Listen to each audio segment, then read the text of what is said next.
হ্যাঁ ভাই। আমার নাম মহেশ, বোম্বে থেকে এসেছি। আমি গত 6 বছর ধরে দুবাই আর অন্যান্য দেশে আপনার লেকচার শুনতে গিয়েছি। আজকেও আপনি খুব সুন্দরভাবে বিভিন্ন বিষয় নিয়ে কথা বললেন। আমি খালিস টাইমসে ইসলামিক ফোকাস নিয়মিতভাবে পড়ি, আর আমি পবিত্র কোরআন পড়েছি যখন সৌদি আরবে ছিলাম। আপনি কি একটু ব্যাখ্যা করে বলবেন যে তাকওয়া জিনিসটা আসলে কি, আর কুরআনের সূরা আল ফাতিহা? ভাই মাশাআল্লাহ, ভাই মহেশ বোম্বে থেকে এসেছেন, আমিও থাকি বোম্বে। আপনি আমার লেকচার শুনছেন 6 বছর ধরে। আরেক বোনও বললেন মাশাআল্লাহ, তিনিও কয়েক বছর ধরে আমার লেকচার শুনছেন। আপনি প্রশ্ন করলেন যে তাকওয়া জিনিসটা কি। তাকওয়া মানে ধার্মিকতা, আল্লাহকে মেনে চলা এবং ন্যায়নিষ্ঠতা। একটা হাদিস আছে তাকওয়া সম্পর্কে, বলছে এটা অনেকটা এরকম, আপনি হাঁটছেন একটা জঙ্গলের মধ্যে, গাছপালায় অনেক কাঁটা আছে, আপনি ভয় পাচ্ছেন আপনার পোশাক সেই কাঁটায় বেঁধে যেতে পারে, সেজন্য আপনি খুব সাবধানে আপনার পোশাকটা বাঁচিয়ে সেই কাঁটায় ভরা জঙ্গলের মধ্য দিয়ে হাঁটছেন। তাকওয়া হচ্ছে এরকম, মূলত এটা হচ্ছে আল্লাহকে মেনে চলা, ধার্মিকতা, ন্যায়নিষ্ঠতা। এই হচ্ছে সংক্ষেপে তাকওয়া শব্দের মানে। আমি এখন আপনাদের দাওয়াত দিচ্ছি, যেহেতু আপনি আমার লেকচারগুলো দেখেছেন, দাওয়াত দিচ্ছি, আমন্ত্রণ জানাচ্ছি এই দ্বীনুল হকে, এই সত্যের ধর্মে। আমি আল্লাহর কাছে দোয়া করছি আপনাকে যেন আল্লাহ হেদায়েত করেন, আর ইনশাল্লাহ ইনশাল্লাহ আল্লাহ তাআলা যেন আপনাদের হেদায়েত করেন, আপনিও যেন তাকওয়া অর্জন করতে পারেন, মানে আল্লাহকে মেনে চলা আর ধার্মিকতা। আশা করি উত্তরটা পেয়েছেন। হ্যাঁ ভাই।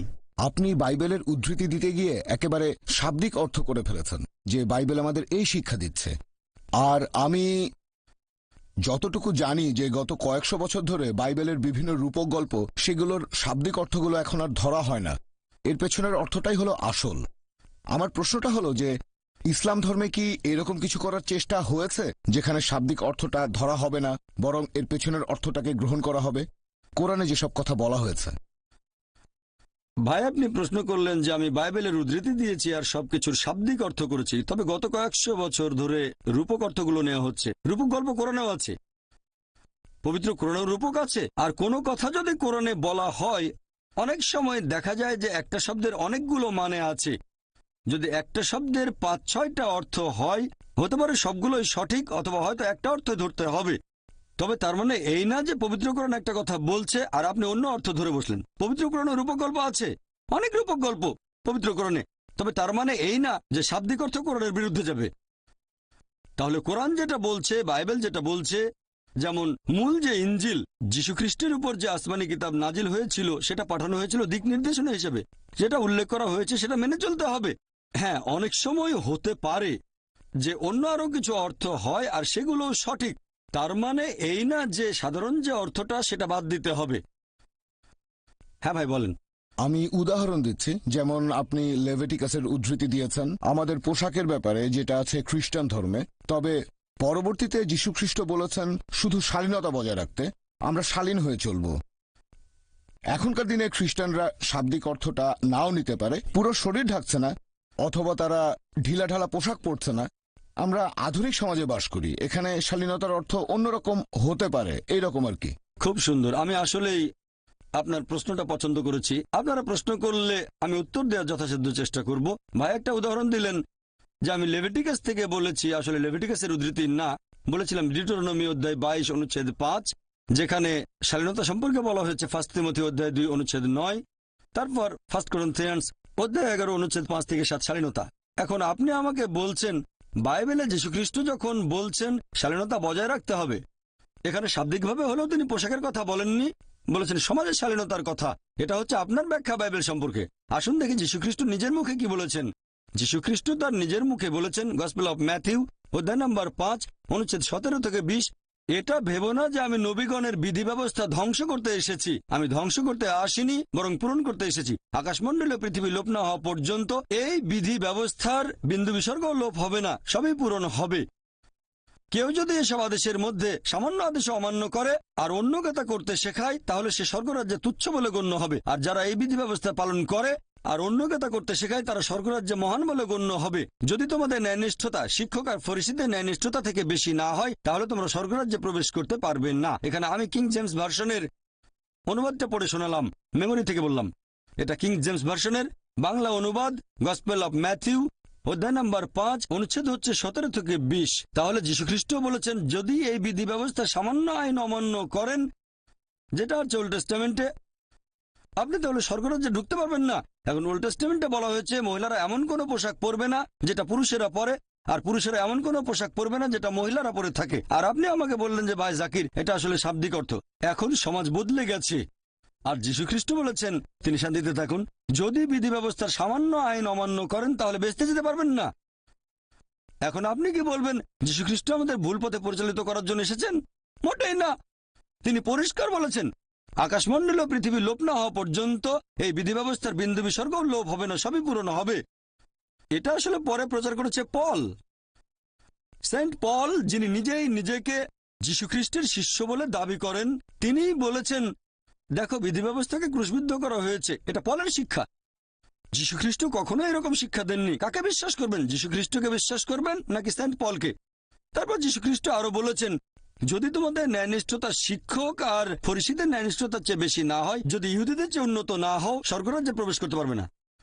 তার মানে বাইবেলের ওল্ড টেস্টামেন্টে যেসব কথা বলা হয়েছে, শুকরের মাংস খাবে না, শালীনতা বজায় রাখবেন, সবকিছু মানতে হবে। এজন্য আপনি দেখবেন যে চার্চে যারা নান সিস্টার, তাদের পোশাক মুসলিম মহিলাদের মতো। আপনি কি মা মেরির কোনো ফটোগ্রাফ দেখেছেন? তার পুরো শরীর ঢাকা, মাথায় কাপড়, কবজি পর্যন্ত ঢাকা, পায়ের গোড়ালি পর্যন্ত। আমি জানি না ভবিষ্যতে কি হবে, আল্লাহ জানেন। মা মেরিকে হয়তো স্কার্ট পরতে হতে পারে, আপনাদের ভাষায় এটাই উন্নতি। তবে আসলে তার পুরো শরীর ঢাকা। নানদের ব্যাপারটা একই রকম, নানদের পুরো শরীর ঢাকা। কেন? আর ইসলাম ধর্মে মুসলিম মহিলারা নানদের মতোই।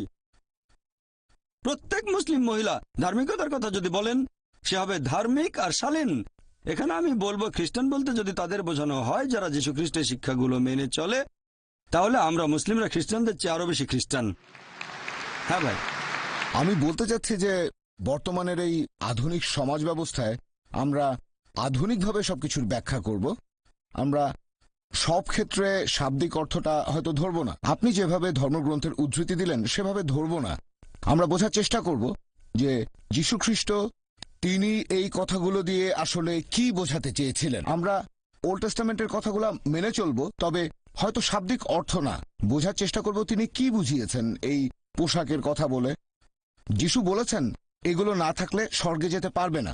এখন আধুনিক একজন মানুষ, সে হয়তো এই কথাটাকে অন্যভাবে ব্যাখ্যা করতে পারে, অন্যভাবে দেখতে পারে। ভাই আপনার কথাটা যদি মেনে নেই যে প্রত্যেক যুগে নতুন ব্যাখ্যা দেয়া হবে, তাহলে এই বাইবেলের প্রয়োজনটা কি? কোরআনের প্রয়োজন কি? যদি আপনি বারবার যুগের সাথে তাল মিলিয়ে ব্যাখ্যা করতে থাকেন আর আধুনিক সমাজের দৃষ্টিভঙ্গি যদি বাইবেলের ভেতরে ঢোকাতে চান, তাহলে বাইবেলের প্রয়োজনটা কি? বাইবেল তাহলে দরকার হবে কেন? কেন প্রয়োজন হবে বাইবেল? আপনি এভাবে বলতে পারেন যে বিজ্ঞান আর প্রযুক্তি আরো উন্নত হলে আপনি বাইবেল আরো ভালোভাবে বুঝতে পারবেন, কোরআন ভালোভাবে বুঝতে পারবেন, তাহলে আমার কোনো আপত্তি নেই।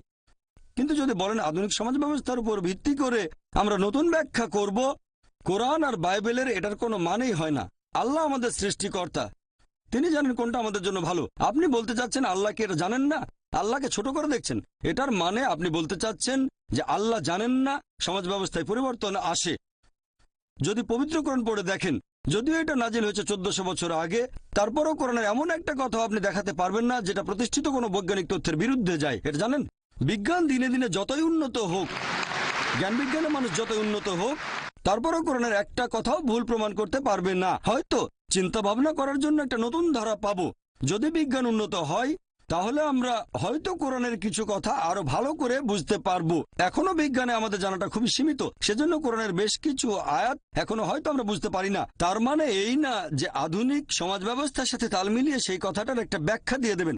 যতই আধুনিক সমাজ বদলাক, বিধি ব্যবস্থা একই রকম থাকবে। মহিলারা হিজাব পালন করবে, পুরুষরা দৃষ্টি সংযত রাখবে। কানাডার মতো ঘটনা ঘটবে না, সেখানে এখন পুরুষ পুরুষকে বিয়ে করে। ইসলাম ধর্ম সবসময় সংখ্যাগরিষ্ঠতায় বিশ্বাস করে না, বিশ্বাস করে সত্যকে। সত্য জিতবে, বিজয়ী হবেই।